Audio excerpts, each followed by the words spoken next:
taong bayan na yung Resolution 10, deadma kayo. O paano? Kaya nga sa akin, wala akong paniniwalaan na dyan sa Senate na yan at saka sa Kongreso na yan. Para sa akin, part ng declaration, isara sila. Yung gusto nyo taong bayan, isara sila. E di, sabihin nyo, gusto ninyo. Ang dami kong gustong sabihin doon sa declaration na yon. Ako yon.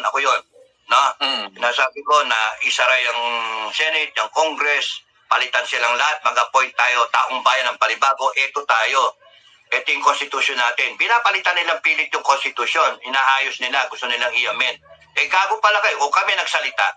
Kung kami nagsalita, kami magbago niya. Kami ang masusunod. Bakit nyo kukontrahin kami? Eh, gusto namin baguhin. Kung meron kami gusto ilagay dyan. Bakit? Kasi kayong lahat, constitution, yan ang sinusunod ninyo. Judge natin, gobyerno natin,